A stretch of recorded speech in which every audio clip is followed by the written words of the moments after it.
Hello everyone, সকলকে জানাই happy mother's day. পৃথিবীর সকল মায়ের জন্য রইল মাতৃদিবসের অনেক শুভেচ্ছা ও ভালোবাসা। পৃথিবীর সকল মায়েরা ভীষণ ভালো থাকুক, সুস্থ থাকুক, এই কামনা করি। তো আজকে ভিডিওটা বানাচ্ছি এই জন্য, আজকে সানডে ছিল, সারাদিন সকাল থেকে ভীষণটাই ট্রাভেলের মধ্যে চলে। কারণ সকালবেলা সানডেতে আমি 1টার সময় বেরোই আর বাড়িতে আসি 11টার সময়। মানে ছেলে টিউশন থাকে, তারপর জিমনাস্টিক ক্লাস থাকে, তারপর সন্ধ্যে 6টা থেকে আমার 2টো ব্যাচ থাকে চাকদার ক্লাসে। তো সেটাও ছুটি দিই ঠিক রাত 10টায়। তো সেই জন্য মানে 6টা থেকে 8টা একটা ক্লাস চলে, আর 8টা থেকে 10টা একটা ক্লাস চলে। এই জন্য সারাদিন একটা ভিডিও করার টাইম পাইনি আজকের এই শুভ দিনে। পৃথিবীর মানে কি বলবো, প্রত্যেকটা দিনই আমাদের মাদার্স ডে, কিন্তু তবুও একটা স্পেশাল ডেতে আমরা মাকে উইশ করি। তো সেই জন্যই আজকে এই দিনটি। তো আজকে ভীষণ আমি লাকি যে আজকে সানডে পড়েছিল বলে মাদার্স ডেটা মায়ের সাথে দেখা হয়েছে, এবং মায়ের হাতের রান্নাও আমি খেয়ে আসতে পেরেছি। মানে ডিনারটা মায়ের হাতের রান্না দিয়ে সেরে এসেছি। তো যাই হোক, মাকেও উইশ করা হয়েছে, মাকেও জড়িয়ে ধরা হয়েছে, মার পায়েও প্রণামটা গেছে আমার এই মাদার্স ডেতে। তো ভীষণ ভালো লাগছে, ভীষণ খুশি।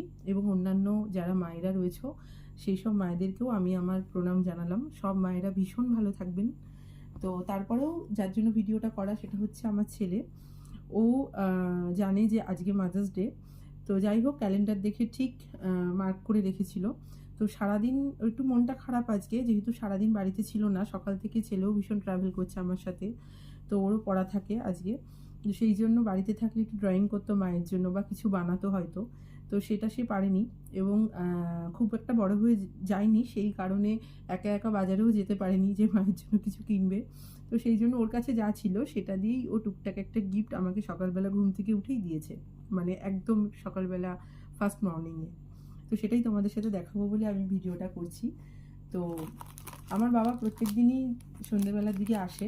আমার বাবা রিটায়ারমেন্ট, তো রিটায়ার হয়ে যাওয়ার পর নাতির সাথে একটু সময় কাটাতে, একটু গল্প করতে আসে, একটু খেলাধুলো করতে আসে। তো তখন কিছু না কিছু প্রত্যেক দিনই হাতে করে নিয়ে আসে, নয় চকলেট, নয় বিস্কিট, না হলে কেক, না হলে ফ্রুটি, এগুলো কিছু না কিছু নিয়ে আসে। তো সঞ্চয় কি করেছে আমার ছেলে, এটা দেখতে পাচ্ছ ব্রিটানিয়ার কেক, স্লাইস কেক। আমি এটা ভীষণ খেতে ভালোবাসি। ও মাঝে মাঝেই দেখে যে আমি রাত্রিবেলা যখন আমি এডিট করি বসে, তো তখন আমি মাঝে মাঝে লেট নাইট যখন যাওয়া হয় তখন খিদে পেয়ে যায়, তখন এই টুকটাক কেকগুলো আমি খাই। ও মাঝে মাঝে লক্ষ্য করেছে বলে এই কেক দুটো না খেয়ে রেখে দিয়েছে মায়ের জন্য। আজকে সকালবেলা ঘুম থেকে উঠে আমাকে এই কেক দুটো দিয়ে মাদার্স ডে উইশ করেছে। শুধু কেক দুটো যে দিয়েছে তা নয়, এই ফুলটাও আমাকে দিয়েছে। এটা যদি আর্টিফিশিয়াল ফুল ঘরের মধ্যে কোথাও একটা ছিল, সেখান থেকে ও কালেক্ট করে আমাকে দিয়েছে।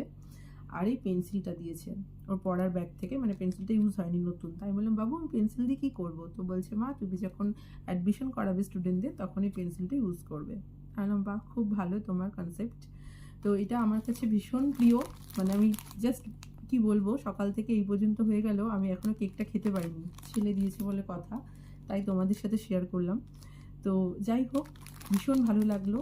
মা কিন্তু আমাদের জীবনে একটা অন্যরকম, মানে কি বলবো, মানে তোমাদের বলে বোঝাতে পারবো না মা আমাদের কাছে কি। মা আমাদের কাছে সবটাই। মায়ের কাছে আমাদের প্রথম শিক্ষা, মাই আমাদের প্রথম ডাক্তার, মাই আমাদের স্বাধীন চেতা করেছে, মার যে ধৈর্য সেটাই আমরা পেয়েছি, মাই আমাদের শক্তিশালী করে তুলেছে।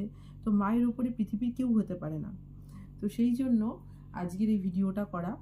তো যাই হোক, আমার ছেলে এখন রয়েছে আমার সাথে, ও ভীষণ খুশি হবে বলেই এই ভিডিওটা আমি করলাম। তো এই যে আমার ছেলে। হ্যাপি মাদার্স ডে মা। থ্যাংক ইউ সোনা।